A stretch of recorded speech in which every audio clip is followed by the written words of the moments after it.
Haryana news देख रहे हैं आप, मैं हूं आपके साथ केशव कुमार।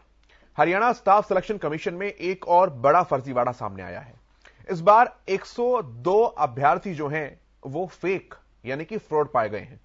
यानी कि परीक्षा देने तो कोई और पहुंचा, लेकिन जब फिजिकल टेस्ट दौड़ लगाने की बारी थी तो उसमें कोई और दिखाई दिया।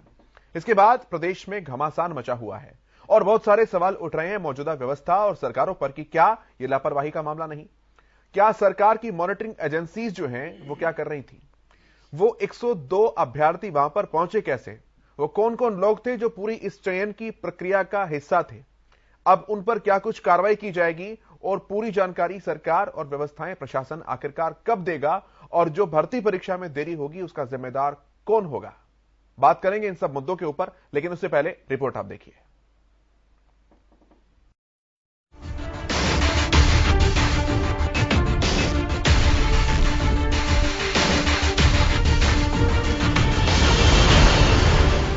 हरियाणा पुलिस भर्ती परीक्षा में फर्जीवाड़े का मामला एक बार फिर तूल पकड़ता जा रहा है।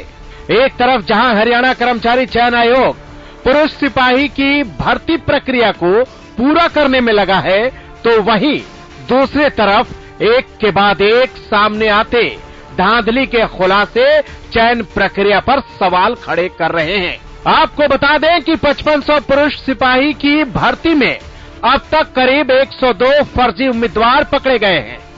भर्ती प्रक्रिया में लिखित परीक्षा किसी ने दी तो दौड़ लगाने कोई और पहुंच गया। एक के बाद एक इस तरह के कई फर्जी मामले सामने आने के बाद प्रदेश में हलचल मच गई है। मेहनती युवा अपने भविष्य को लेकर असमंजस में है। प्रदेश में दलालों की एक बड़ी फौज सक्रिय है जो परीक्षा के हर चरण में धांधली को अंजाम देने में लगी है। इसके लिए मोटी रकम वसूली जाती है।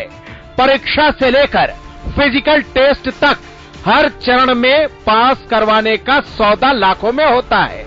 एक तरफ जहां दलालों की गैंग अपने नापाक इरादों को अमली जामा पहनाने में लगी है, वहीं दूसरी तरफ हरियाणा कर्मचारी चयन आयोग भी कमर कस चुका है।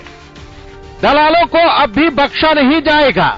धांधली के अलग अलग मामलों में अब तक 102 फर्जी उम्मीदवारों की सूची और पूरा ब्यौरा पुलिस विभाग को सौंप दिया गया है। कई फर्जी अभ्यर्थी गिरफ्तार भी कर लिए गए हैं। पूछताछ जारी है। देखिए, माननीय हरियाणा कर्मचारी चयन आयोग द्वारा विभिन्न जो है पदों पर भर्तियों की प्रक्रिया चल रही है, जिसके अंतर्गत अभी जो है वर्तमान में पुलिस विभाग में कांस्टेबल के पद पर भर्तियां की जा रही हैं जी।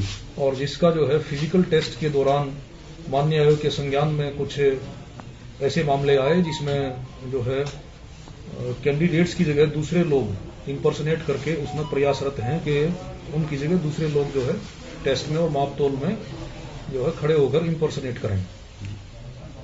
तो उसके संबंध में जब माननीय आयोग ने जो हमें सूचना दी है उसके ऊपर कार्रवाई करते हुए मुकदमा इसमें कायम कर दिया गया है। और माननीय आयोग ने जो सूची हमें प्रोवाइड कराई है, जो शंकित व्यक्ति हैं उनके बारे में जो है इस अभियोग में गहराई से छानबीन की जाएगी और इसके पीछे जो भी इसमें संलिप्त मिलेंगे उनके खिलाफ कड़ी कार्रवाई की जाएगी। हरियाणा कर्मचारी चयन आयोग भर्ती मामले में धांधली को लेकर गंभीर है और प्रदेश के युवाओं को दलालों के दलदल से दूर रखने की सलाह दी है। देखना बाकी है कि धांधली की ये लकीर कहां तक जाती है। खेल में कौन कौन बड़ी मछली शामिल है, क्या कुछ नए खुलासे होते हैं। Bureau report, Haryana news.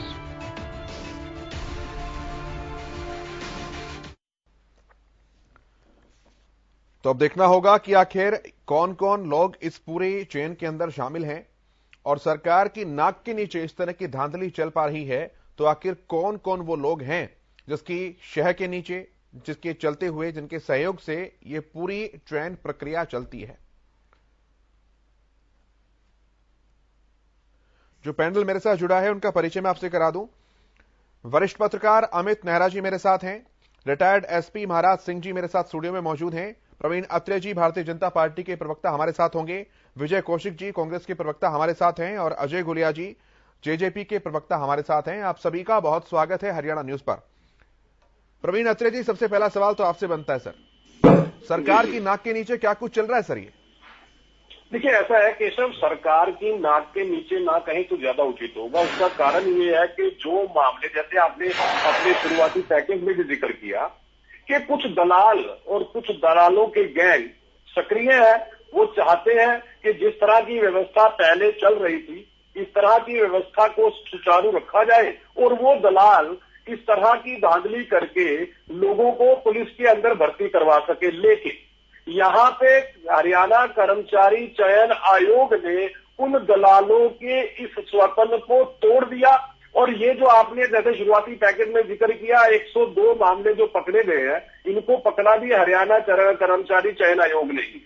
और ये आपको मैं मान के चलता हूं कि हरियाणा कर्मचारी चयन आयोग ने जिस तरह से व्यवस्था को बनाया कि ऐसे लोग जिनकी मानसिकता कुत्सित है और वो जो इस तरह के फ्रॉड करने की कोशिश करते हैं वो कामयाब ना हो सके, उस व्यवस्था के तहत जो कर्मचारी चयन आयोग ने व्यवस्था हरियाणा में स्थापित की है, इसके लिए हरियाणा कर्मचारी चयन आयोग को बाकायदा शाबाशी देनी चाहिए कि गलत लोग पुलिस में भर्ती नहीं हो पाए, जिसकी चेष्टा इन दलालों ने या इन दलालों के गैंग ने की थी।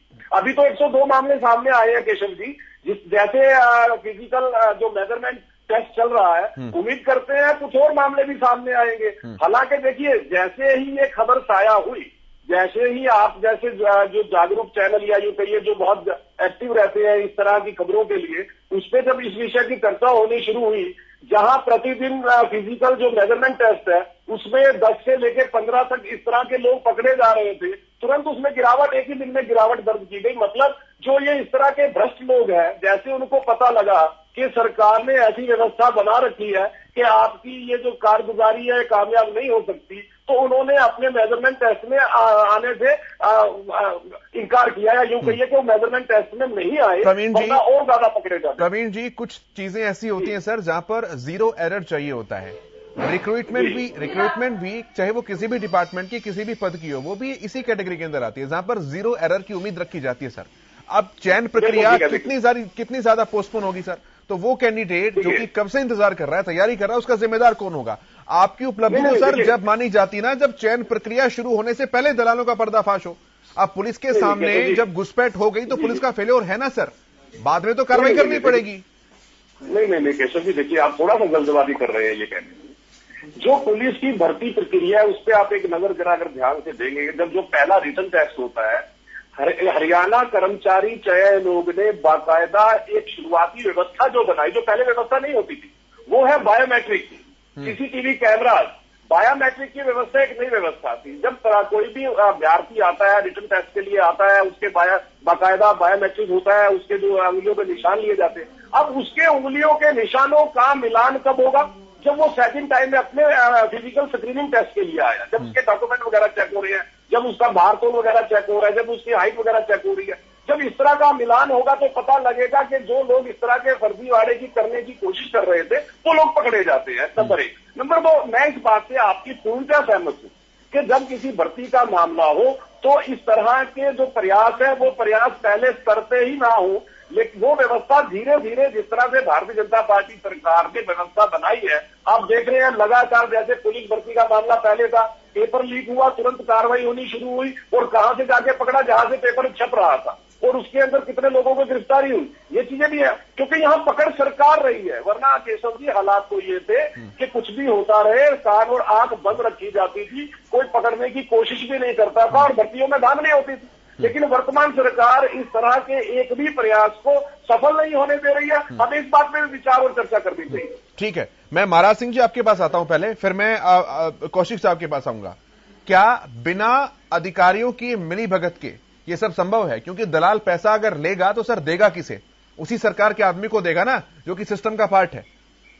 आप बिल्कुल सही कह रहे हैं, ये दुखद भी है, और जो हमारी यूथ है उसके अंदर एक मतलब जो अनसर्टेनिटी आती है इस तरह से, जो आप थोड़ी देर पहले कह रहे थे कि उनकी चयन प्रक्रिया जो रुकेगी उसका जिम्मेवार कौन होगा, तो ये सब कुछ असर तो होता है। बाकी बात रही जो अभी हमारे मित्र कह रहे थे, अभी इस सरकार को 6 साल हो चुके हैं। पहले भी इसी सरकार के टाइम में क्योंकि सरकार का मुझे जिक्र नहीं करना चाहिए, पर करना मैं इसलिए कर रहा हूं कि जो तारीफ कर रहे थे उसकी बात कर रहा हूं। चयन आयोग जब से बना उसके बाद की बात कर रहा हूं। पहले भी पुलिस भर्ती पर उंगली उठी थी, अभी थोड़े दिन पहले एचपीएससी पे उंगली उठी। इससे एक तो जो हमारे यूथ में अनसर्टेनिटी आती है, एक अविश्वास बढ़ता है जो वो बहुत बड़ी बात है। पॉलिटिकली ये कुछ भी कहते रहे, अब अगर इन्होंने दलाली रोक दी तो 6 साल तक क्यों चलती रही वो? अब तो 6ठा साल है। ये तो एक पॉलिटिकल बातें हुई, लेकिन इसका जो नुकसान हो रहा है, मैं उसकी बात करूं जो आपने कहा कि जो विश्वास टूटा है यूथ का, आम आदमी का जो विश्वास टूटा भर्ती से, वो बहुत बड़ी बात है। बिल्कुल महाराज जी, मैं सवाल आपसे इसलिए कर रहा हूं क्योंकि आप सिस्टम का पार्ट रहे हैं, तो अधिकारियों तक तो पैसा पहुंचता ना सर, इस बात को नकार नहीं सकते। नहीं, कैसे इनकार करें? जिसके हाथ में कलम है उसकी कलम से अगर लिखावट बदली जाएगी तो वो किस चीज पर बदली जा रही है? जब गारंटी ये ली गई है कि भाई लिखावट बदली जाएगी, जो लिखी जाएगी वो ही बदला जाएगा, तो वो किसके हाथ में है? और इसमें जो है ना पॉलिटिकल जो एस्टेब्लिशमेंट है उस पे भी सवालिया निशान लगता है। ठीक है, मैं प्रवीण जी मैं लूंगा आपसे, हर सवाल का जवाब लूंगा। एक बार सबसे पहले सवाल ले लेते हैं, पहले सवाल ले लेते हैं सर सबसे ना, एक बार सवाल ले लेते हैं सर, सबसे सवाल ले लेते हैं, फिर मैं आऊंगा। जवाबदेही आपकी है इसलिए मैं आपके पास आऊंगा, ज्यादा मौका दूंगा आपको। विजय कौशिक जी मैं आपके पास आ रहा हूं, रखिए अपनी बात। जी देखिए, सबसे पहले मैं आपके चैनल को बधाई देता हूं कि इस मामले में जो सरकार का असली चेहरा है उसको आप दिखाने की कोशिश कर रहे हैं।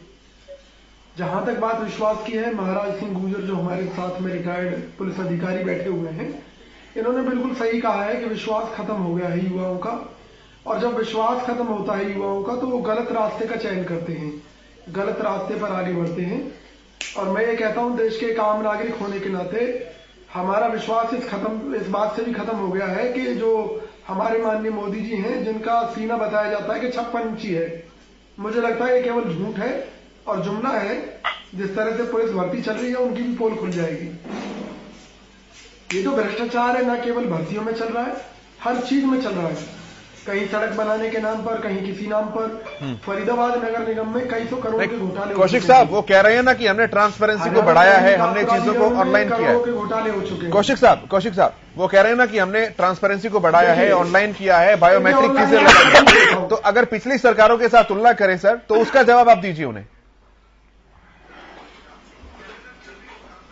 देखिए, मैं उदाहरण के तौर पर हमारे पड़ोसी राज्य गाजियाबाद का एक उदाहरण दूंगा। वहां एक शमशान घाट में निर्माण हुआ जो कि ऑनलाइन उसका टेंडर प्रक्रिया, सारी चीजें, जैसा कि मोदी सरकार कहती है कि पूरा पारदर्शी सिस्टम। जब बाद में वो छत तब पता चला कि उस ऑनलाइन व्यवस्था, उस पारदर्शी व्यवस्था में भी 35% कमीशन खाया गया था। वही हरियाणा में चल रहा है। ये जो पारदर्शी व्यवस्था है ये कमीशन को बढ़ाने के लिए थी। आज हरियाणा में कमीशन के रेट कई गुना हो चुके हैं, लूट भ्रष्टाचार कई गुना हो चुकी है। हरियाणा पुलिस के कई अधिकारी सीधे सीधे किडनैपिंग में, चोरी में, लूट में पकड़े जा चुके हैं या फरार हैं। हरियाणा पुलिस जो नंबर 1 पुलिस मानी जाती थी, जिससे अपराधी थर थर कांपते थे, आज उस स्टेट में अपराधी अपने वीडियो जारी करते हैं क्राइम करते हुए की उन्हें कोई डर नहीं है। क्यों? क्योंकि अपराधी इस सरकार की शह पर निरंकुश हो चुके हैं, वो क्राइम में इन्वॉल्व हो चुके हैं। आज अपराधियों का राज हरियाणा में चल रहा है। अपराधियों का राज, ठीक है। मैं गुलिया साहब के पास आ रहा हूं। गुलिया साहब रखिए अपनी बात। सरकार में भागीदारी, जिम्मेदारी आपकी भी है, इसलिए सवाल आपसे भी सर वही पूछे जाएंगे कि आखिरकार ये धांधली वाला चैनल जो है, ये दलाल चैनल जो है, वो अभी तक भी एक्टिव कैसे है? देखिए केशव जी, मैं एक चीज कहना चाहता हूँ कांग्रेस के साथियों के लिए कि कहानी है कुछ और, सुनाई कुछ और जा रही है, खबर है कुछ और, बताई कुछ और जा रही है।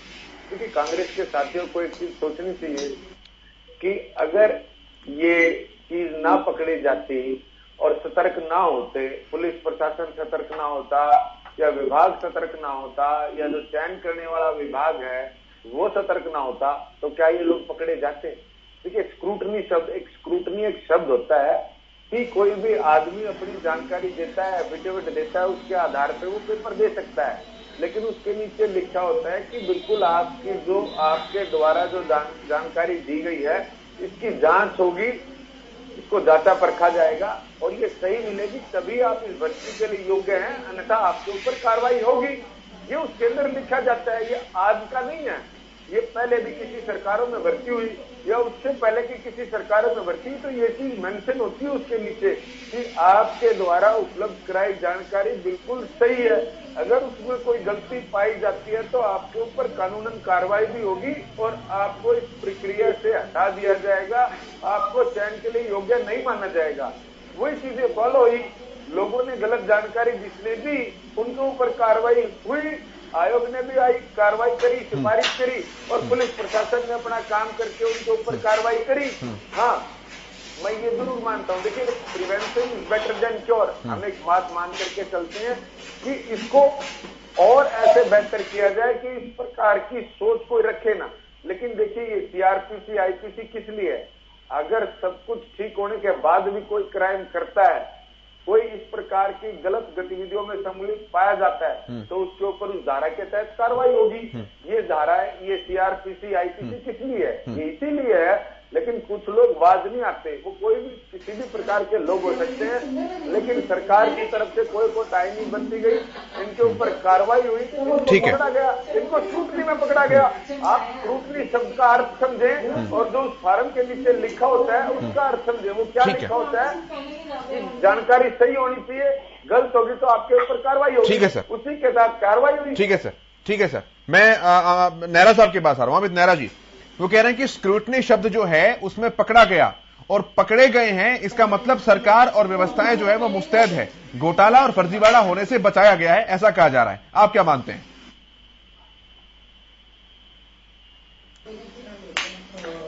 देखिए केशव, इसको थोड़े से शब्दों में बताना समझाना बड़ा मुश्किल है इस पूरे मामले को। पहले हमें ये समझना होगा कि घोटाले दो तरह से होते हैं भर्तियों में। एक तो ये होता है जिसमें अधिकारियों की या कह लो सरकार की मिलीभगत होती है, उनके समर्थन से होता है। दूसरा क्या होता है कि एक जो गैंग होते हैं एक्टिव, जिनका सरकार से कोई लेना देना नहीं होता, लेकिन वो अपना उल्लू सीधा कर लेते हैं किसी भी तरह, ठीक है, सेटिंग करके। तो ये दो तरह की चीजें समझनी होंगी सबसे पहले हमें भर्तियों में, अगर अनियमितताएं देखनी है, ठीक है ना। और देखिए उसका मैं सीधा सा आपको बताता हूं। जैसे 2015 में फिशरमैन की भर्तियां हुई थी हरियाणा में, वो मत्स्य पालन विभाग ने की थी भर्तियां, लेकिन उसमें जब आरोप लगे कि इसमें अनियमितताएं हुई हैं तो पहले तो सरकार ने कुछ जांच कराने से इनकार कर दिया था, लेकिन कुछ कैंडिडेट हाई कोर्ट पहुंच गए थे। वहां पे जब सरकार को जवाब देना था तो जवाब देने के स्थान पे सरकार ने ये कह दिया कि हमने भर्तियां कैंसिल कर दी। तो इसका मतलब आप समझ रहे हैं, तो कहीं ना कहीं गड़बड़ थी, तो इसलिए भर्ती कैंसिल कर दी सरकार ने। तो वहां पे कुछ दूसरा मामला था। अब ये जो मामला आया सामने कि जो फर्जी बिठाए गए हैं, तो इसमें मुझे लगता है कि ज्यादा सरकार का या कमीशन का दोष नहीं है। ये कुछ इस तरह के गैंग हैं जो हमेशा भर्तियों में इन्वॉल्व रहते हैं। लेकिन बात ये भी है मौजूद कि भाई 7 साल होने को आगे तो अब भी गैंग एक्टिव हैं, तो कहीं ना कहीं दिक्कत तो है। भाई भर्तियां काफी सारी हो चुकी है इस दौरान, ठीक है ना। सरकार दावे कर रही कि हमने 80,000 आदमी लगा दी नौकरी पे, 1 लाख आदमी नौकरी पे लगा दिए सरकारी नौकरी पे। तो अभी भी इतने बड़े बड़े देखिए जो पीछे लीक हुआ था इसी परीक्षा का जो प्रश्न पत्र, उसमें 48 आरोपी पकड़े गए थे।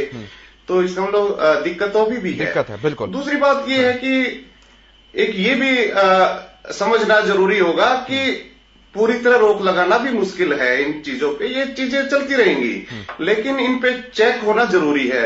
आप छोटी सी बात समझ लीजिए, राज्यसभा चुनाव देखे थे पूरे हरियाणा ने, 90 तो उसमें वोटर थे, लेकिन वहां भी एक ये हो गया, बोले अभी शाही कांड हो गया, किसने कर दिया, कैसे हो गया, क्या हो गया, आज तक नहीं पता चला है। आरोप प्रत्यारोप चल रहे हैं। भाई ये एक भर्ती से इतर विषय है, हालांकि मैं मानता हूं, लेकिन धांधलियां इसी तरह होती हैं। भाई पता नहीं चलता कौन क्या कर गया। ठीक है, ठीक है ना। वो तो बहुत छोटा सा एक वो था। मैं जवाब देता हूं।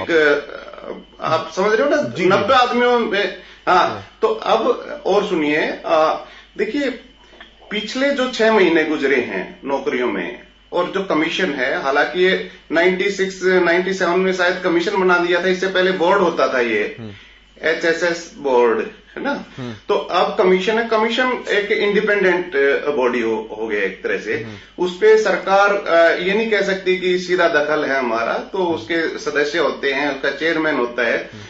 लेकिन पिछले 6 महीनों में क्या है कि काफी कुछ उंगलियां उठी हैं कमीशन पे। काफी सारे पेपर लीक हुए हैं, पेपर कैंसिल हुए हैं। फिर एक बार तो ऐसा हो गया कि एक जो प्रतियोगिता जो था, उसमें कुछ ऐसे क्वेश्चन पूछे गए जो नितांत निजी सवाल आप जिनको कह सकते हैं, तो उसमें काफी फजीयत हुई थी। लेकिन पिछले अगर 1-1.5 महीने से देखा जाए तो कमीशन ने अपने आप को काफी इंप्रूव किया है। एक तरह से प्रूव करने की कोशिश भी कर रहा है कमीशन कि हम पिछली गलतियों से कुछ सीख रहे हैं और इसको हम आगे एक लाइन पे ला रहे हैं। पीछे बेटरमेंट हो रहा है, आपके कहने का मतलब है, आपके कहने का मतलब है नेहरा साहब, बेटरमेंट हो रहा है। हाँ, इम्प्रूवमेंट। ठीक है जी, ठीक है, मैं जवाब लेता हूं। इंप्रूवमेंट है, ठीक है, मैं प्रवीण से जवाब लेता हूं। अब काफी सारे गैंग इसी तरह पकड़े जाएंगे। जी ठीक है, मैं जवाब लेता हूं। काफी सारे सवाल इकट्ठे हो गए। प्रवीण जी, आप भी नोट कर रहे हैं साथ साथ, तो चीजें ठीक हो जाएंगी। बिल्कुल बिल्कुल। विजय कौशिक जी ने कहा कि ट्रांसपेरेंसी और ऑनलाइन की जो प्रक्रिया है, इसके आने के बाद कमीशनखोरी और ज्यादा बढ़ गई है। देखिए, ऐसा है, जहां तक विजय कौशिक जी की बात है, विजय कौशिक जी का तो मैं तर्क नहीं मानता, उसको कुतर्क मानता हूं। क्योंकि जब हरियाणा की कर रहे हैं, हरियाणा सरकार की कर रहे हैं, तो वो चले गए गाजियाबाद, और वो गाजियाबाद जाके ये कहते हैं कि साहब वहां पे कॉन्ट्रैक्ट में 35% कमीशन दी जाती है। ये विजय जी का आरोप है, और वो भी दूसरे प्रदेश का है। लेकिन विजय जी जिस पार्टी से संबंध रखते हैं, उस पार्टी के मुख्यमंत्री इंडस्ट्रियल प्लॉट खा जाते हैं।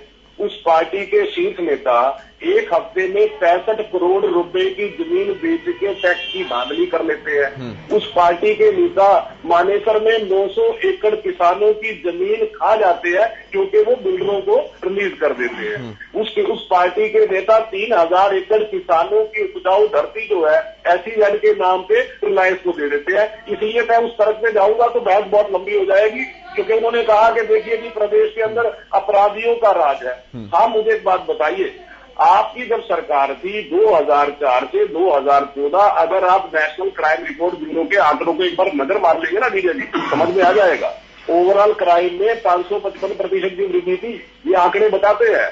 महिलाओं के प्रति अपराध में 174% की वृद्धि थी, आंकड़े बताते हैं। और वर्तमान सरकार के कार्यकाल के आंकड़े देख लीजिए, 27%, जो 575% की वृद्धि थी, वो 27% पे आ गई है। ये होती है कानून व्यवस्था, ये होती है सरकार। मैं उसमें बहस में नहीं जाता, लेकिन कुछ बातें कही है महाराज सिंह जी ने और नेहरा साहब। देखिए, नेहरा साहब ने एक बात कही, जिस बात से लगभग मैं भी सहमत हूं, कि जो लोग इस तरह की मानसिकता के होते हैं, जो इस तरह के गैंग ऑपरेट करते हैं, इस तरह के संगठन चलाते हैं, जिनकी नेचर में इस तरह के धांधली करना, इस तरह का फर्जीवाड़ा करना होता है, इस तरह के लोग कहीं पे बैठ के भी ये काम करते हैं। जिस पुलिस के पेपर लीक की बात की जा रही है, वो पुलिस का पेपर लीक कहां से होता है? जिस प्रिंटिंग प्रेस के अंदर पेपर छपता है, वहां के कर्मचारी के जरिए वो लीक होता है। ये इन्वेस्टिगेशन में साबित हो गया है। और वो व्यक्ति कहां का रहने वाला है? JNK का। गिरफ्तारी कहां से होती है? JNK से। हमें समझना ये है कि सरकार की मंशा क्या है, ये सबसे महत्वपूर्ण है। यहाँ सरकार की मंशा ये है कि उस लीक के अंदर जितने लोग संलिप्त थे, लगातार उनकी गिरफ्तारी हुई और उनको कानून के सामने पेश किया। यहाँ पे जिसकी चर्चा आज हम कर रहे हैं, ये सरकार की मंशा है, उधर आयोग की मंशा है कि भर्ती पारदर्शी हो, इस तरह का फर्जीवाड़ा ना हो। तो 102 लोगों को गिरफ्तार की सूची लेके पुलिस को दे दी गई है, जिसमें कुछ गिरफ्तारी पुलिस कर चुकी है और बाकियों की गिरफ्तारी होगी। उसके बाद जांच बढ़ेगी, कौन कौन लोग संलिप्त है वो आ जाएगा। अब जो महाराज सिंह जी कह रहे थे, उन्होंने यहाँ पे हरियाणा पब्लिक सर्विस कमीशन का जिक्र किया। यहाँ पे भी सरकार की मंशा का जिक्र करूंगा। देखिए, ये सरकार की इच्छा शक्ति थी। जैसी सरकार की जानकारी में आया कि कोई अफसर इस तरह की गतिविधियों में संलिप्त है, तो कार्रवाई किसने की? सरकार ने। गिरफ्तारी किसने की? सरकार ने। वरना तो इस प्रदेश में इस तरह की सरकारें भी रही है केशव भाई, कि खुद सरकार में एक मंत्री और वो सार्वजनिक पटल पे आके कहता है कि पटवारियों की भर्ती के अंदर मुझे मेरा हिस्सा नहीं मिला। इस तरह की सरकारें हरियाणा प्रदेश में रही है। और वर्तमान सरकार किसी भी तरह की कोताही अगर संज्ञान में आती है तुरंत कार्रवाई करती है। तो यहाँ पे हमें तुलना इस बात की करनी चाहिए कि मनोहर सरकार लगातार इसमें इंप्रूवमेंट कर रही है, आयोग इंप्रूवमेंट कर रहा है, लगातार इस तरह के लोग, इस तरह के गैंग वो पकड़े जा रहे हैं। और सबसे बड़ी बात, ये वो सरकार है जिसने बाकायदा कानून बना दिया कि कोई व्यक्ति इस तरह की गतिविधि में संलिप्त पाया जाता है 10 साल तक की सजा हो सकती है, संपत्ति कुर्क हो सकती है। पहले क्यों नहीं किसी ने ऐसा कानून बना दिया? इस सरकार ने ये कानून बनाया। तो यहाँ से हमें समझना चाहिए कि सरकार की मंशा बड़ी सीधी है, ठीक है सर। बिना पर्ची बिना खर्ची नौकरी पारदर्शी तरीके से, और उस पर सरकार लगातार चल रही है। ठीक है सर। अब यहां पर दो बात आती है प्रवीण जी, मैं एग्री करता हूं आपकी बात से, तमाम व्यवस्थाओं को, चीजों को आपने जो समझाया है ये बात है भी, जैसा कि एमएस जी भी जिक्र कर रहे थे कि कहीं से भी चलकर ऑपरेट होती है इस तरह की चीजें। लेकिन सर ऐसे में मॉनिटरिंग एजेंसी जो हैं वो उनकी जिम्मेदारियां काफी ज्यादा बढ़ जाती है, सिस्टम के अंदर थोड़ा सा चलते हैं और इसी बात का जिक्र करते हैं, इसी बात का एग्जाम्पल लेते हैं। रिटर्न एग्जाम क्लियर हो गया, पूरा ऑनलाइन बेस्ड था, ठीक है, उसमें चीजें जब ऑनलाइन होती है तो अपेक्षाकृत बहुत ज्यादा मुश्किल हो जाता है, जबकि जब तक पूरी की पूरी लैब को ही हैक ना किया जाए तब तक संभव नहीं है कि वो कैंडिडेट वहां पर बदल दिए जाते हैं। बायोमेट्रिक आपका सिस्टम जो है वो काम कर रहा है वहां पर। लेकिन जब ऑन ग्राउंड आकर बात करते हैं सर, जो दौड़ लगेगी, जो हाई जंप होगी, जो लॉन्ग जंप होगी, वहां पर उसके आंकड़ों को लिखने वाले वो अधिकारी होते हैं, वो तो मैनुअल बेस्ड होगा, वहां कोई इस तरह का डिजिटल सिस्टम काम नहीं करता है। अब जो अधिकारी हैं या तो वो HSSC के अधिकारी होंगे या फिर दिल्ली पुलिस के अधिकारी वहां पर शामिल होंगे। तो ऐसे में दलाल नेटवर्क क्या करता है, आप लोग जानते हैं इस चीज को, दलाल नेटवर्क उन अधिकारियों के साथ अपनी सांठगांठ करने की कोशिश करता है और उन अधिकारियों की ड्यूटी वहां पर लगाई जाती है जो कि इस खाते के अंदर फिट बैठते हैं। अब अधिकारी तो सर सिस्टम का हिस्सा ना प्रवीण जी, तो माना कि आप जो आउटर सिस्टम में बाहर बैठा है, जो दलाल है, उस पर शिकंजा नहीं कर सकते हैं क्योंकि जब तक वो गड़बड़ नहीं करेगा उसकी पहचान नहीं पता लगेगी। लेकिन ऐसे अधिकारियों की कोई इंटरनल रिपोर्ट, कोई मॉनिटरिंग एजेंसी, क्योंकि खामियाजा अंततः उन कैंडिडेट्स को भुगतना पड़ता है सर, जो कि रिक्रूटमेंट जिनकी होने वाली है, जिनके सपने सजे हुए हैं।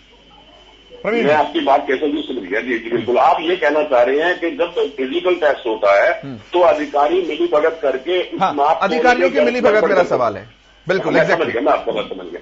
देखिए, एक हर सिस्टम की एक हरारकी होती है। यहाँ पे महाराज जी बैठे हैं जो पुलिस अधिकारी रह चुके हैं, वो बेहतर इस हरारकी को समझाएंगे कि वो हरारकी कैसे बनाई जाती है और उसका पर्पज ये होता है कि एक मॉनिटरिंग रहे, एक दूसरे के ऊपर मॉनिटरिंग रहती है। लेकिन उसके बावजूद अगर कोई अधिकारी, देखिए सरकार क्या करती है, आप सरकार के संज्ञान में कोई विषय लेके आते हैं और सरकार उसमें तुरंत कार्रवाई करती है, सरकार कार्रवाई करके नतीजा आपके सामने रख देती है। पहली चीज है ये जो वर्तमान सरकार कर रही है। अभी तक जिस बात का आपने जिक्र किया, ऐसा विषय कोई सामने नहीं आया। अगर ऐसा कोई विषय सामने आएगा तो उसके ऊपर सरकार के जो कदम होंगे उसके बारे में यहाँ बैठ के चर्चा करेंगे हम लोग। ठीक है, ऐसे जो कदम होंगे उसके बारे में चर्चा करेंगे। महाराज जी, मैं आपके पास आता हूं, आप एग्री करते हैं सर इस बात से जो कि प्रवीण जी कह रहे हैं कि पूरी जो हिरारकी होती है उस हिरारकी में ही कोई इस तरह की खामियां जो है वो भी मिल सकती है? जब तक अंदर का आदमी शामिल नहीं है तो कोई, जो आपने पहले कहा था, कोई भी बाहर का आदमी उसमें शामिल नहीं होगा। जहां तक पुलिस भर्ती की बात है, इसके मोटे मोटे 3 स्टेज तो मैं बता ही देता हूं। जी जी। जब आपसे एप्लीकेशन ली जाती हैं, महाराज जी को स्क्रीन पे लीजिए। जी सर, बोलिए। जब आपको उसमें भर्ती के लिए आप फॉर्म भरते हो तो उसमें आपका फोटो भी होता है। उसके बाद पहले फिजिकल जो उसकी मेजरमेंट है वो कर ली जाती है ताकि लोड कम हो जाए आगे भर्ती का। पहली सिस्टम ये है, तो पहले आदमी आएगा, उसका फोटो साथ होगा, उसकी माप तोल होगी, उसके बाद रिटर्न होगा तो अभी आपका फोटो होगा, देख लिया जाएगा। उसके बाद ये जो फिजिकल दौड़ भाग है ये होगी, इसमें भी वो कागज होगा जिसमें फोटो होगा और आपको देख लिया जाएगा। अब ये 102 एक दिन की प्रक्रिया के थे या 4 दिन की प्रक्रिया के थे मुझे नहीं पता, लेकिन अगर ये 1 दिन की प्रक्रिया है तो हेड्स ऑफ, और अगर ये 2 दिन की प्रक्रिया, 3 दिन की प्रक्रिया, फिर तो गड़बड़ है। ये बड़ी बात है। प्रवीण जी, मैं आपसे जवाब चाहूंगा इस बात का। अगर 1 दिन में पकड़े गए हैं तो ठीक है, हेड्स ऑफ कह रहे हैं, आपकी उपलब्धता है कि आपने खामियों को पकड़ा है। लेकिन अगर टोटल 2-3 दिन बाद ही पकड़े गए तो इसका मतलब गड़बड़ है कहीं ना कहीं। Valid point. नहीं, मैं बता देता हूँ। हाँ। मैं महाराज सिंह जी को बता देता हूँ कि जो पुलिस इस भर्ती का हम यहाँ जिक्र कर रहे हैं, टोटल 5500 पोस्ट थी जिसके अंदर 30,000 अभ्यर्थी। हाँ। जब पीएमटी हुआ, मतलब फिजिकल मेजरमेंट टेस्ट जब शुरू हुआ, जिसमें माप तोल हाइट वगैरह जिसकी बात कर रहे हैं महाराज जी, वो शुरू होता है और उसमें जब मिलान किया जाता है उस वक्त के डाटा के साथ या उस वक्त की बायोमेट्रिक के साथ, उंगलियों के निशान के साथ, फोटोग्राफ के साथ, बायोमेट्रिक छोड़िए, फोटो बात अलग चीज है। जी मैं भी बता रहा हूँ महाराज जी। तो जो इस तरह के लोग पकड़े, जो 102 लोगों का महाराज जी यहाँ जिक्र कर रहे हैं, क्योंकि 30,000 लोगों का पीएमटी आप एक दिन में नहीं कर सकते। डेली आप जो पीएमटी कर रहे हो और ये प्रोसेस रखा गया है सरकार के द्वारा, इसलिए जल्दी तक अभी भी पीएमटी चल रहा है। जो 102 लोग पकड़े गए हैं वो आज की तारीख तक जिनका हम जिक्र कर रहे हैं, लगभग मान के चले 10 से 15 ऐसे लोग डेली पकड़े गए हैं जो इस तरह की धांधली कर रहे थे। तो ये एक प्रोसेस है कम से कम 7-8 दिन का, ये 1 या 2 दिन का प्रोसेस नहीं है। मतलब 7-8 दिनों में पकड़े गए हैं सर ये 102 लोग जी। डेली 10 से लेकर 15 तक लोग डेली पकड़े गए, जिनका पीएमटी होता रहा, जिनका डाटा का मिलान होता रहा, उसमें जो गड़बड़ थी वो पकड़े जाते रहे। हाँ। मतलब डाटा मैचिंग पीएमटी के बाद होने वाला स्टेप है, ऐसा आप कह रहे हैं? देखिए इसमें 2 जगह होता है, एक तो जब पर्सनल स्क्रीनिंग टेस्ट होता है, पीएसटी होता है, जिसका भी जिक्र महाराज जी कर रहे, फिर होता है पीएमटी में। This is 3 steps. ठीक है महाराज जी, आपसे वेरीफाई करवाता हूं मैं। बोलूं?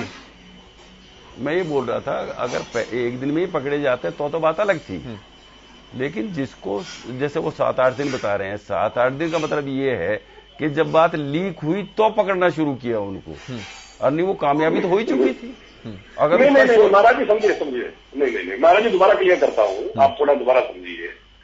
जब पीएमटी शुरू होता है 3 जनवरी को, उससे पहले स्क्रीनिंग टेस्ट हो चुका था, उससे पहले जो है वो रिटर्न टेस्ट हो चुका था। पीएमटी हुआ है 3 जनवरी से शुरू हुआ है और डेली जितना पीएमटी होता रहा, पहले के डाटा से मिलान होता रहा, जिनका डाटा मैच नहीं कर रहा था, जिनके डाटा में गड़बड़ थी, वो पकड़े जाते रहे। ठीक है, मतलब आप ये कह रहे हैं कि मैं क्या कहना चाह रहा हूं, ये तो सिर्फ मैट्रिक जो है बायोमेट्रिक सिस्टम की बात कर रहे हैं। बायोमेट्रिक सिस्टम से पहले की मैं बात कर रहा हूं कि जो मेजरमेंट टेस्ट हुआ उस दिन कैंडिडेट आया था वहां पर, उसका फोटो भी था, फोटो जो लगा हुआ था उससे तो शक्ल मिली होगी उसकी, जो आदमी उसका मेजरमेंट कर रहा था, उन्होंने जब एंट्री दी थी उनको, जब देखते हैं, ये मेरी बात सुन लीजिए पहले, उसके बाद जब रिटर्न में बैठते हैं तो भी वो साथ होता है, जिसे हम एडमिट कार्ड जो होता है, एडमिट कार्ड जो है ये ठीक रहेगा। एडमिट कार्ड 2 बार था पहले, अब तीसरी बार जब फिजिकल इनकी होती है उसमें भी एडमिट कार्ड साथ था इनके, तो 3 बार एडमिट कार्ड जब था तो इसका मतलब पहली जो 2 बार गया उसमें से अब उसकी बात जो मेजरमेंट की बात है, मेजरमेंट की बात किसी और ने मेजरमेंट दिया, जो रिटर्न था वो किसी और ने दिया, जो आपने ओपनिंग में भी कहा, और जब इसकी भागदौड़ की बात आई तो कोई और था। तो तीनों को मिलान करने पे क्या पहले 2 मिलान में सही पाए गए? नहीं, मैं बता देता हूँ जी। पहले तो महाराज जी जो रिटर्न टेस्ट हुआ वो पहले स्टेप हुआ, थोड़ा कोई बात नहीं, चेंज हो सकता है, कोई बात नहीं। सुनिए हाँ, और जो पीएसटी हुआ, स्क्रीनिंग टेस्ट हुआ, 39 कैंडिडेट तो पीएसटी के अंदर पकड़े गए, जिसको आप कांची मिलान कह रहे हैं, जो स्क्रीनिंग टेस्ट होता है। फिर उसके बाद 63 लोग अभी तक पकड़े गए हैं जो मेजरमेंट टेस्ट, पीएसटी में भी पकड़े गए हैं, पीएमटी में भी पकड़े गए। नहीं सर, उनका सवाल पता है क्या है, मैं थोड़ा सा और उसको सिंप्लीफाई करने की कोशिश कर रहा हूं। मैं समझ रहा हूं सर, मैं आता हूं सर, मैं एक आखिरी सवाल ले रहा हूं, फिर मैं आपके पास कौशिक साहब मैं आऊंगा। मैं एक बार इस पॉइंट को पहले क्लियर कर लूं, कंसेप्ट क्लियर कर लूं।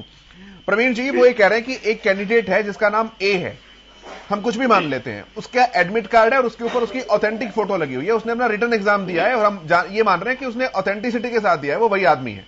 लेकिन जब वो पहुंचता है फील्ड पर अपना फिजिकल टेस्ट देने के लिए, पीएमटी देने के लिए, तो उस ए नाम के व्यक्ति की फिजिकल कैपेसिटी इतनी नहीं है कि वो उसे क्लियर कर पाए, तो उसकी जगह बी नाम का आदमी पहुंचता है, और जब बी नाम का आदमी पहुंचेगा तो उसके हाथ में जो एडमिट कार्ड होगा सर, वो तो ए का ही होगा, क्योंकि बी नाम का एडमिट कार्ड तो बन ही नहीं सकता है।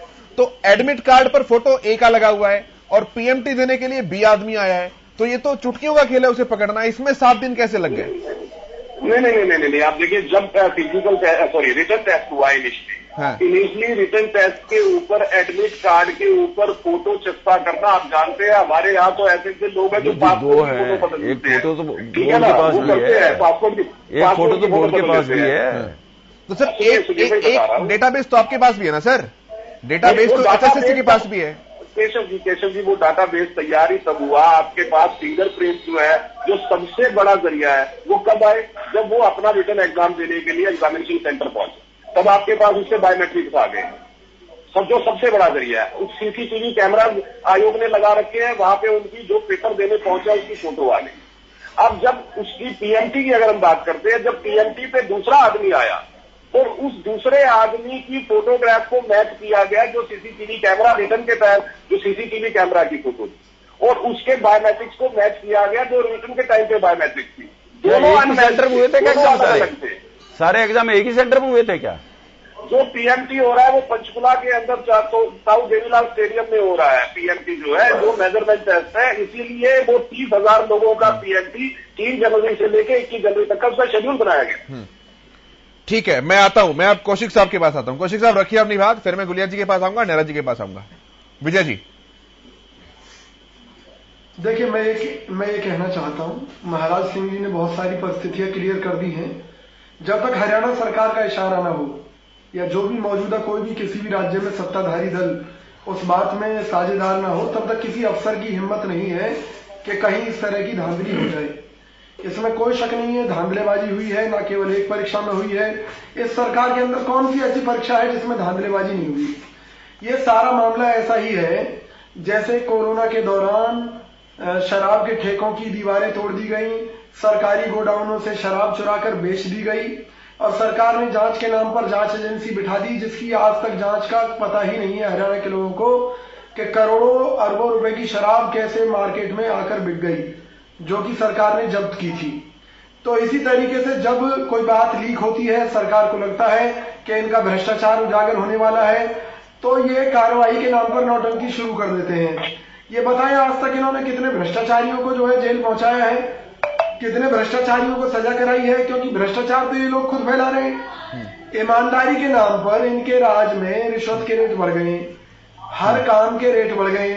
किसी विभाग में चले जाइए, मैं ये जो अभी भाजपा के प्रवक्ता कह रहे थे कि मैं गाजियाबाद का जिक्र कर रहा हूं, वो तो मैंने नमूना बताया था। मैं फरीदाबाद नगर निगम का ही बता रहा हूं कि ऑन रिकॉर्ड है कई सौ करोड़ का घोटाला हुआ, आज तक उसकी कोई सुध है? हरियाणा शहरी विकास प्राधिकरण का मामला सामने आ चुका है कि सड़क में करोड़ों रुपए का घपला किया गया। तो पूरा हरियाणा इस तरह की खबरों से अटा पड़ा है। और देखिए, विपक्ष में होने के नाते हमारी जिम्मेवारी है सही बात को उठाना। अगर सरकार चाहती है कि नहीं कोई सवाल ही ना उठाए, कोई मतलब इनके मुताबिक राम राज्य स्थापित हो चुका है, तो देखिए जवाब तो जनता ही देगी। हम तो केवल ये कह सकते हैं कि आज भ्रष्टाचार चरम पर है और सबसे ज्यादा तो कानून व्यवस्था का जनाजा निकल गया, अपराधी निरंकुश घूम रहे हैं। ठीक है, मैं कुछ कहना चाहूंगा केशव जी। ठीक है, आप जवाब दीजिए, फिर मैं गुलिया साहब के पास आता हूँ। जी देखिए, भाई साहब ने एक सवाल पूछा कि ये बताए कि क्या एक किसी को इन्होंने भ्रष्टाचार के आरोप में जेल पहुंचाया। देखिए मित्र, जेल में डालना, सजा देना अदालत का काम होता है। सरकार का काम होता है कि सारे सबूत इकट्ठे करके अदालत के सामने, भूपेंद्र सिंह हुड्डा साहब के चाहे प्लाट आवंटन मामला है, चाहे मानेसर लैंड डील मामला है, सारे मामले कोर्ट के सामने हैं। अब कोर्ट में पहुंचाना है बिल, हमने तो नहीं पहुंचाना। सरकार ने विजिलेंस जांच करवाई, केंद्र सरकार ने सीबीआई जांच। अरे बाप को तकलीफ क्यों होने लगी? आपने सवाल पूछा, मैं जवाब दे रहा हूँ। अरे भाई, आपने सवाल पूछा, मैं आपको बता रहा हूँ कि भ्रष्टाचार। कौशिक साहब एक एक करके सुन रहे हैं सर, बात सुन रहे हैं। आपके सवाल का जवाब दे रहा हूँ। आ रहे हैं सबके पास। सवाल पूछा कि बताइए किस भ्रष्टाचारी को, तो सरकार ने अपना काम कर दिया है, जांच होकर सबूत कोर्ट के सामने चले गए हैं, निर्णय कोर्ट को करना है। अब वो कोर्ट पहुंचा देगी, तब आपकी जानकारी में आ जाएगा, खबर पढ़ लीजिएगा। लेकिन एक बात आपने जो कही है इसके अंदर, जो आप पहले भी कह चुके हो, मुझे एक ऐसी नौकरी बताइए जिसमें सरकार ने अगर कोई जानकारी सामने आई है तो कार्रवाई ना की हो। एक ऐसी नौकरी बता दीजिए जो आप कह रहे हैं कि हर नौकरी में धांधली हुई है, मुझे एक का सबूत दे दीजिए। आप मानिए, कोर्ट ने भी कई बार जब अलग अलग गैंग विषयों को लेके कोर्ट में गए तो हाई कोर्ट की टिप्पणी पढ़ लीजिए सरकार के बारे में, आपको समझ में आ जाएगा कि कोर्ट की टिप्पणी क्या कहती है सरकार के बारे में, प्रशंसा की है। आपके यहां से चिल्ला चिल्ली शुरू हुई थी आपके सुरजेवाला में, नायब तहसीलदार का पेपर लीक हो गया, सॉरी हाँ, तो उसने कोर्ट की टिप्पणी पढ़ लीजिए, कोर्ट ने क्या कहा था। जब आपने क्लर्क के पेपर लीक हो गया चिल्लाए थे, कोर्ट ने क्या कहा था, पढ़ लीजिए एक बार। ये वो सरकार है मित्र, एक भी कोताही बर्दाश्त नहीं होती, जीरो टॉलरेंस। हाँ, कोशिश जरूर होती है, ऐसे से गैंग सक्रिय जरूर है, ऐसे राम राज्य है आपके मुताबिक हरियाणा में, लेकिन होता नहीं है, सरकार ने करने नहीं दिया। ठीक है, मैं अजय गुलिया जी के पास आ रहा हूं। अजय गुलिया जी, जो चुनाव भी लड़ा गया था इस बात को कहते हुए कि फेयर सिलेक्शन जो है वो युवाओं का हो रहा है, बिना खर्ची बिना पर्ची की बात हर मंच से मुख्यमंत्री भी उप मुख्यमंत्री भी कहते हुए नजर आते हैं। तो क्या एक एंगल इसमें आप ये भी देख रहे हैं कि सरकार को बदनाम करने का ये कोई तरीका भी हो सकता है, जिसमें आपसे बहुत ज्यादा प्रेम करने वाले लोग वो इसमें सम्मिलित हो? देखिए केशव जी, मैं एक चीज कहना चाहता हूँ, जब कांग्रेस का शासन था 2014 से पहले, क्या हरियाणा प्रदेश में था, केंद्र में था, तो क्या इन्होंने जांच एजेंसियों और पुलिस प्रशासन को कार्यान्वित कर दिया था? नहीं किया था ना, क्योंकि वो अपना कार्य कर रही थी, क्योंकि अपराध होने की गुंजाइश तब भी थी और आज भी है। लेकिन देखिए, मैं एक चीज कहना चाहता हूँ कि अपराध हुआ, लेकिन सरकार की, या मैं कहूंगा उससे पहले पुलिस प्रशासन की और आयोग की सतर्कता से वो लोग मुस्तैद थे, इन लोगों को पकड़ा गया, इनके ऊपर कार्रवाई हुई। एक दिन महाराज जी ने कई टेक्निकल बात मैं बता दूं, देखिए वो तीसरे टाइम में जो लोग पकड़े गए या दूसरे बारी में पकड़े गए, दूसरी स्क्रूटनी में पकड़े गए या तीसरी में, हो सकता है उन्होंने पहली 2 बारी में स्वयं आकर के पेपर दिया हो, तीसरी बारी में आकर के किसी और को भेजा हो, वो तीसरी बारी में पकड़े गए हो। देखिए ये सब जांच का विषय है, जांच के ऊपर मेरी कोई टिप्पणी करना, जांच तो जांच एजेंसी करेगी, पुलिस प्रशासन अपना काम करेगा। लेकिन एक सवाल का जवाब मैं इनसे चाहता हूं कि जब केंद्र में भी इनकी सरकारें थी या राज्य में भी इनकी सरकार थी या किन्हीं और राज्यों में इनकी सरकारें हैं, वहां क्या जांच एजेंसियां या पुलिस प्रशासन को कार्यान्वित कर दिया गया है? क्यों नहीं किया गया है? क्योंकि अपराध की गुंजाइश अब भी है, चाहे कोई प्रशासन कितना भी सतर्क हो, पुलिस कितनी भी सतर्क हो, अपराध की गुंजाइश हमेशा रहती है, क्योंकि आपराधिक प्रवृत्ति के लोग अपराध करते हैं, उन्हीं को पकड़ने के लिए, उन्हीं को रोकने के लिए आयोग होते हैं, उन्हीं को रोकने के लिए जांच एजेंसियां होती हैं, उन्हीं को पकड़ने के लिए पुलिस प्रशासन होता है। ठीक है, जो कि आप सरकार ने, प्रशासन ने, आयोग ने अपना काम बड़ी मुस्तैदी से किया। गलत लोग जो एंट्री पाना चाहते थे वो लोग पकड़े गए, उनके ऊपर कार्रवाई होगी। ठीक है नायरा साहब, फर्जीवाड़ा जब आमतौर पर पकड़ा जाता है तो 2 तरह की परिस्थितियां बनती हैं। एक तो सर्विलेंस इतना भयंकर जबरदस्त है कि कोई गड़बड़ हो ही नहीं सकती है, और दूसरा जब हिस्सा एक दूसरे तक नहीं पहुंच पाता तो बंदरपाट में इस तरह के झगड़े जो है वो सामने आ जाते हैं। अगर स्पेसिफिकली इस घटना को ना देख करके इस तरह की जो चीजें हाल फिलहाल में सामने आई हैं, एक पत्रकार होने के नाते, चीजों पर सर्विलेंस नजर रखने के नाते, आपको क्या लगता है कि किस तरह का तंत्र जो है वो अभी हावी है, जो युवाओं का नुकसान कर रहा है? सबसे पहले तो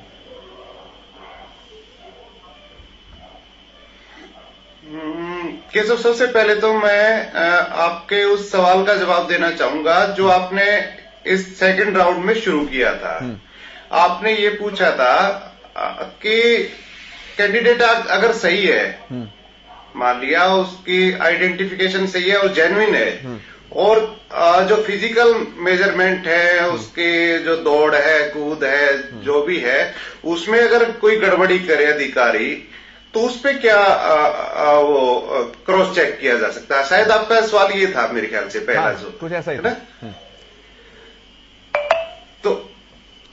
तो उसमें क्या था कि हम दूसरी तरफ चले गए। देखिए, जो बायोमेट्रिक सिस्टम है उससे तो फर्जी आदमी को पकड़ना बहुत ही आसान है, लेकिन दिक्कत ये आती है भर्ती में, फिजिकल जो होता है उसमें आरोप लगते हैं कि भाई ये कम दौड़ा था, ये कम छलांग लगा पाया था, है ना, ऊंची कूद इसने कम लगाई, तो इस तरह की चीजें आती हैं। तो उसका एक सीधा सा जवाब ये है कि हमें पारंपरिक जो व्यवस्था है उसको चेंज करना होगा, हमें टेक्नो सेवी होना पड़ेगा, जो भर्ती प्रक्रिया है उनको और ज्यादा टेक्निक सेवी करना पड़ेगा। उसका उदाहरण मैं देता हूं, जून 2021 में दिल्ली पुलिस की फिजिकल जो हुई थी स्क्रीनिंग, तो उसमें उन्होंने RFID एक डिवाइस का यूज किया था, जिसको बोलते हैं रेडियो फ्रीक्वेंसी आइडेंटिफिकेशन डिवाइस। तो जितने भी अभ्यर्थी थे जिन्होंने फिजिकल देना था, सभी को ये डिवाइस लगाया था, सभी के, और वो एक एक चीज नोट करता है। इस कैंडिडेट ने कितने समय में दौड़ पूरी की, कितना ऊंचा कूदा, कितना लंबा कूदा, ये ठीक है ना। और वो उसमें तो 0% हो जाता है एरर। अगर मान लिया कोई 1 साल बाद भी आके कहे कि मेरे साथ नाइंसाफी हुई है, तो उसका रिकॉर्ड होता है ऑफिशियल, और उसमें कोई गड़बड़ नहीं कर सकता। तो देखिए, टेक्नोलॉजी हम जितनी ज्यादा इन्वॉल्व करेंगे तो गलतियों की गुंजाइश उतनी कम रहती है। मेरा साहब, दौड़ लगाने वाला ही नकली पहला तो गुंजाइश ये तो क्या है। कीजिएगा फिर? दूसरा आपने पूछा तो यहाँ पर ये ना सर, कि जब दौड़ लगाने वाला ही नकली आ गया, नहीं, वो तो बायोमेट्रिक, वो बायोमेट्रिक, हाँ, वो बायोमेट्रिक सिस्टम, आप वो टेक्नोलॉजी से ही पकड़ा जाएगा। वो यानी कि फिजिकल मेडिकल पुतलियों में भी अगर आप फिजिकल मेडिकल टेस्ट और जो होते हैं, फिजिकल मेडिकल टेस्ट जो होते हैं, इसमें भी बायोमेट्रिक का प्रावधान किया जाना चाहिए, ये कह रहे हैं आप?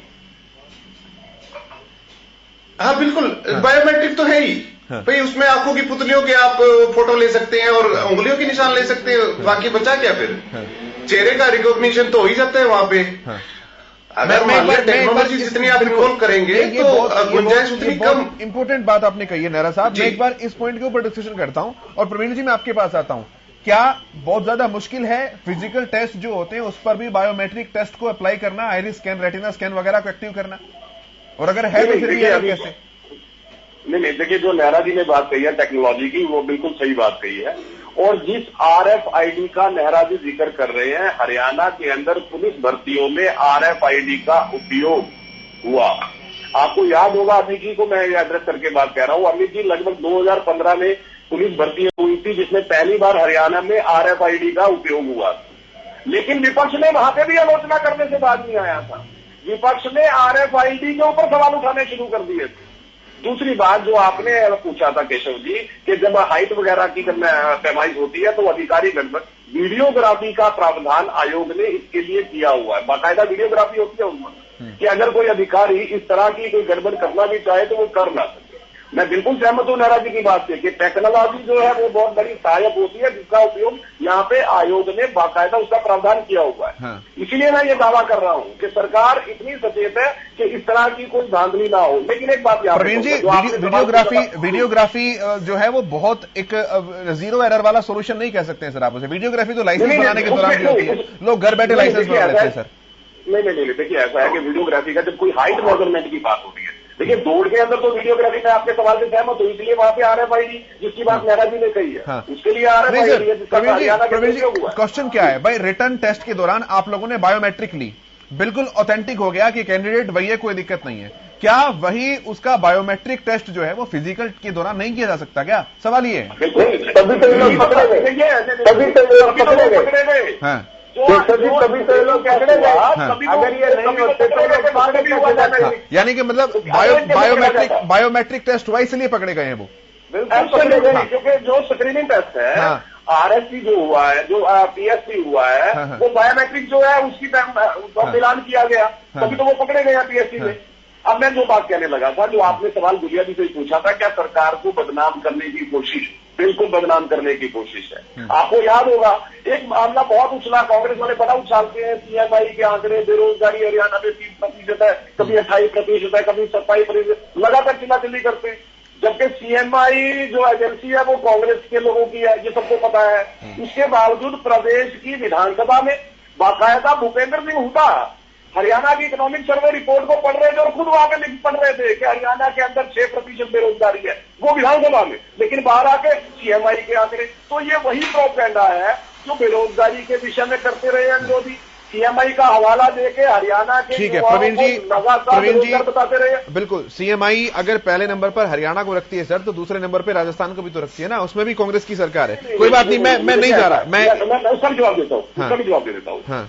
देखिए क्या हो रहा है, यहाँ कांग्रेस के कुछ नेता, विशेष तौर पर रणदीप सुरजेवाला, CMI के जो MD है, आप एक बार जरा संबंध तलाश में देखिएगा, कभी रिकॉर्ड चेक करिएगा पूरा।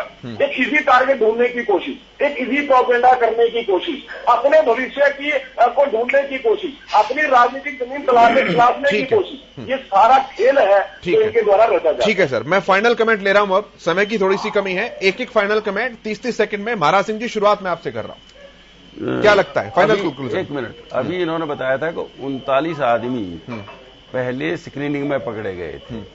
अगर कमीशन उस टाइम पर ही इसका इतना बड़ा वो कर देता, जैसे आज प्रेस में आ रहा है ये, तो शायद ये जो 62 पकड़े गए थे ये नहीं आते, इनकी हिम्मत नहीं होती।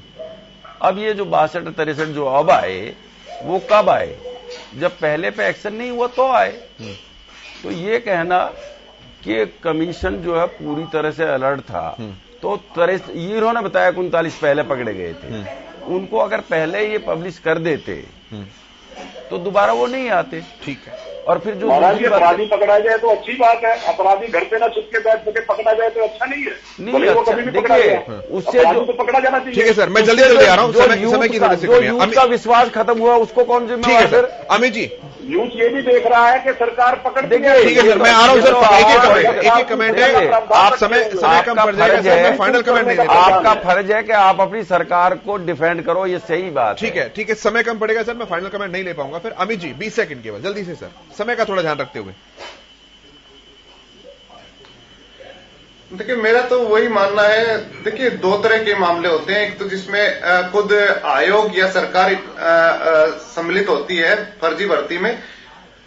दूसरा मामला ये होता है कि जो बाहरी जो गैंग होते हैं वो इन्वॉल्व होते हैं। तो दोनों में डिफरेंशिएट करना बड़ा जरूरी है। ठीक है। और दर्शकों को भी सोचना चाहिए कि हो क्या रहा है। अब जो ये जो मामला है इसमें मुझे लगता है कि इसमें सरकार या कमीशन का कोई लेना देना नहीं है। इनके आदमी नहीं थे, ये गैंग थे और ये पकड़े गए हैं। ठीक है। अगर कोई दूसरी भर्ती होती है और दूसरा कोई मोडस ऑपरेंडी होता तो बात दूसरी होती है। ठीक है। ये तो बिल्कुल सीधी सी बात ये है कि कमीशन ने साफ सुथरा काम किया है इसमें। ठीक है, गुलिया साहब जल्दी से। देखिए किशोर जी, मैं चीज कहना चाहता हूँ कि युवाओं के हितों के साथ कुठाराघात करने वाला कोई भी व्यक्ति बख्शा नहीं जाना चाहिए। ठीक है। प्रशासन, आयोग और सरकार मुस्तैद थी, तभी ये लोग पकड़े गए। ठीक है, विजय कौशिक जी जल्दी से सर। देखिए हमारे पास ऐसे सैकड़ों उदाहरण हैं जब बड़े अफसर को बचाने के लिए छोटे अफसरों की बलि चढ़ा दी गई और बड़े अपराधियों को बचाने के लिए छोटे अपराधियों की बलि चढ़ा दी गई। तो मुझे लगता है बगैर सरकारी मिलीभगत के इतने बड़े पैमाने पर जो आए दिन भर्तियों को लेकर सवाल खड़े हो रहे हैं, ठीक है, यह संभव नहीं था। ठीक है, इसके लिए सरकार को आत्ममंथन करना चाहिए और जनता की जवाबदेही। हरियाणा के युवाओं, योग्य युवा के अंदर योग्यता है। हरियाणा सरकार प्रतिबद्ध है कि हरियाणा के योग्य युवाओं को उनकी प्रतिभा के अनुसार नौकरी देना, बिना पर्ची, बिना खर्ची, किसी भी तरह की धांधली हरियाणा सरकार कतई बर्दाश्त नहीं करेगी। और आपके चैनल के माध्यम से मैं ये जनता से को बताना भी चाहता हूं कि एक भी अगर शिकायत आपकी जानकारी में आती है तो सरकार तक लेके आए, सरकार तुरंत कार्रवाई करेगी। ठीक है, सरकार कटिबद्ध और प्रतिबद्ध है। ठीक है सर, बहुत धन्यवाद आपका। अमित नेहरा जी, महाराज सिंह जी, प्रवीण अत्रे जी, विजय कौशिक जी, अजय गुलिया जी, इस चर्चा में शामिल होने के लिए, अपना कीमती समय देने के लिए बहुत धन्यवाद, बहुत शुक्रिया। मेरे साथ इस कार्यक्रम में इतना ही, लेकिन खबरों का सफर लगातार जारी है।